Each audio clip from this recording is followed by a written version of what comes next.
नमस्कार. तुम्हा सर्वांचं पुन्हा एकदा माझ्या फूड स्टार चॅनलमध्ये स्वागत आहे. चला तर मग आजच्या नवीन रेसिपीला आपण सुरुवात करू. आज आपण बनवणार आहोत तांदळाचे पापड. रेसिपी खूपच सोपी आहे.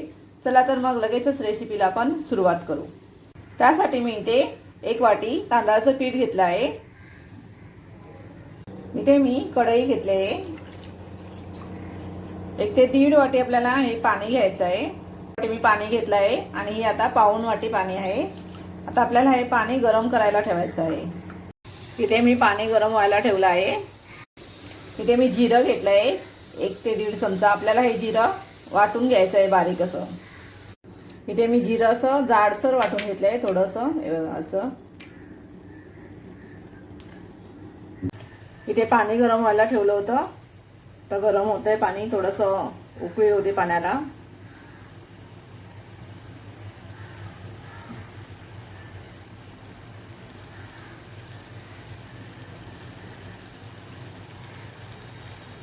आता आपल्या पाण्याला उकळी आले. त्याच्यामध्ये घालायचं आपल्याला जिरं जे आपण वाटून घेतलं आहे.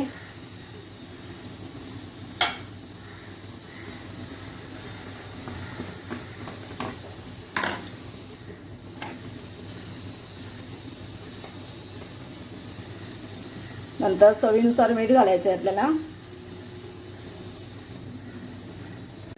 इथे अर्धा चमचा मी पापड खार घातला आहे. पीठ जसं असेल त्यानुसार घालायचं आहे आपल्याला हे पापड खार.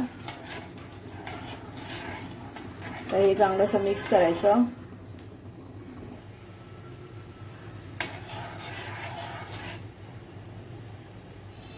पाण्याला थोडीशी उकळी काढून घ्यायची आहे परत.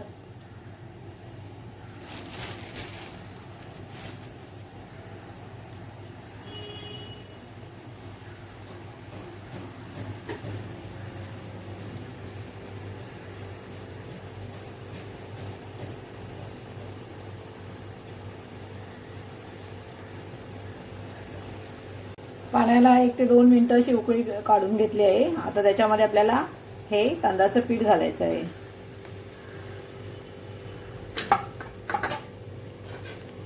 हे पीठ आपल्याला चांगलं असं मिक्स करून घ्यायचं आहे.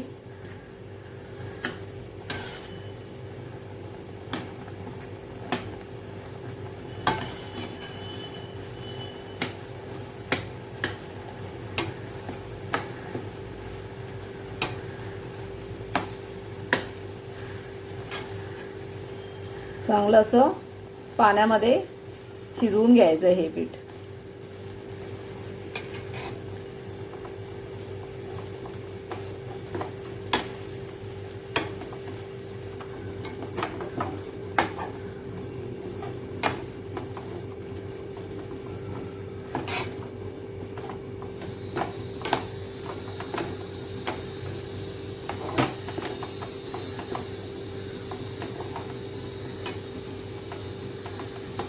आता आपल्याला हे पीठ थोडंसं थंड झाल्यावरती चांगलं मळून घ्यायचं आहे.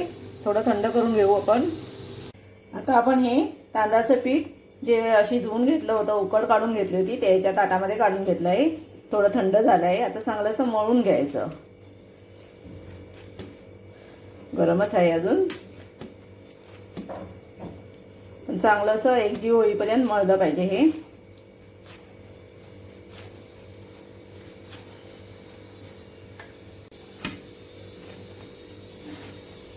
थोडंसं याला तेल लावून घ्यायचं आहे.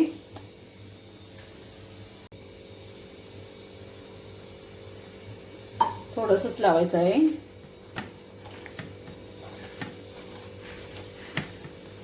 चांगलं असं पुन्हा मळून घ्यायचं.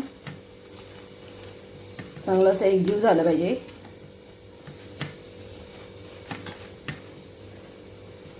त्याच्यामध्ये अशा गुठळ्या अशा राहिल्या नाही पाहिजेत पिठामध्ये, नाहीतर मध्ये पापड लाटताना मध्ये येणार आणि पापड फाटले जाणार. त्यामुळे चांगलं असं पीठ एकजीव करून घ्यायचं.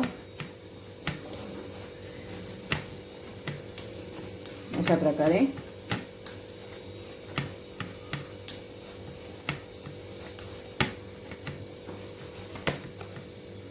जास्त मऊ पण नाही आणि जास्त कडक सुद्धा नाही असे पीठ तयार करून घ्यायचं आपल्याला हे.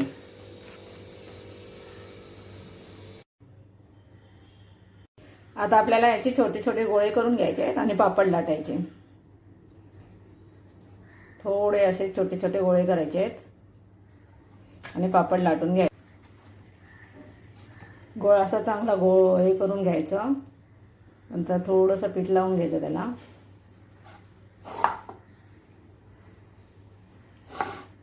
आपल्याला आता लाटायचं आहे.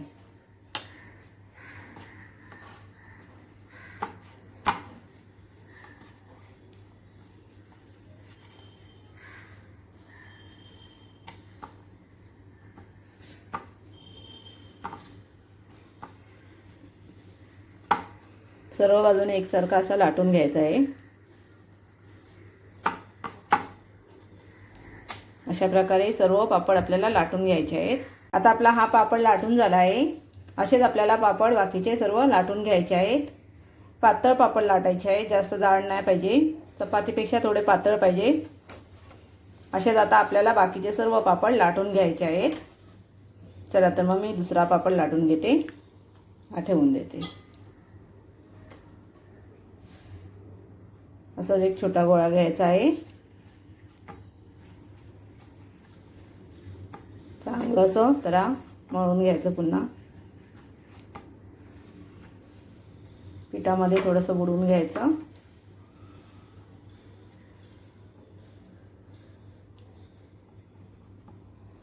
आणि आता लाटायला घ्यायचं.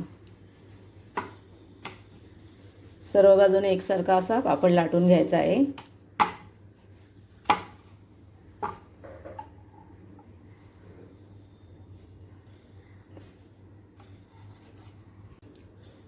असंच लाटून घ्यायचं आपल्याला. पहिला पापड लाटलाय तसाच.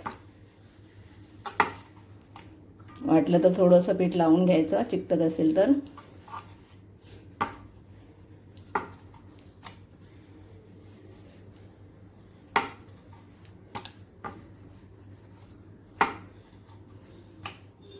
छान असा पापड दिसत आहे बघा. मध्ये मध्ये जिरं घातलंय आपण, ते सुद्धा दिसत आहे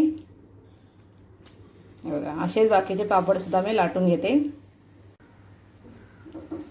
आता मी हे सर्व पापड असे लाटून घेतले आहेत. मस्त असे दिसत आहेत बघा. छान मध्ये मध्ये असं जिरं दिसत आहे आणि मस्त असे पातळ असे पापड लाटून घ्यायचे आहेत. आता हे पापड आपल्याला फॅन खाली सुकवून घ्यायचे आहे.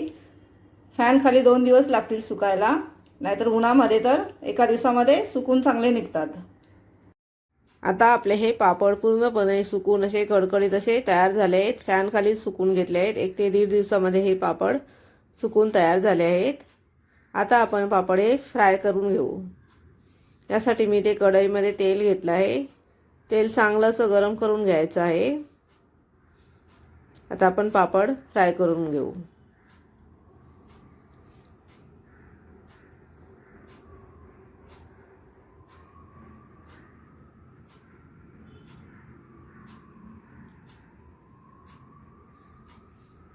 मस्त असा पापड आपला हा फुलला आहे तेलामध्ये.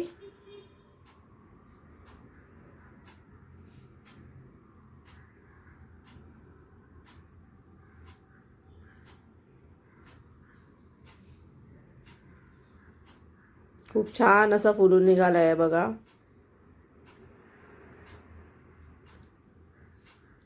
आता अशाच प्रकारे दुसरा एक पापड आपण फ्राय करून घेऊ. हा सुद्धा बघा कसा खूप छान असा फुलला आहे. हा सुद्धा पापड आपला फ्राय करून झाला आहे. आता मी हा काढून घेते. असेच मी बाकीचे पापड सुद्धा फ्राय करून घेणार आहे. अशा प्रकारे आपले हे पापड फ्राय करून झाले आहेत. तांदळाच्या पापडाची रेसिपी आवडली तर लाईक करा, शेअर करा आणि सबस्क्राईब करायला विसरू नका. चला तर मग भेटू नेक्स्ट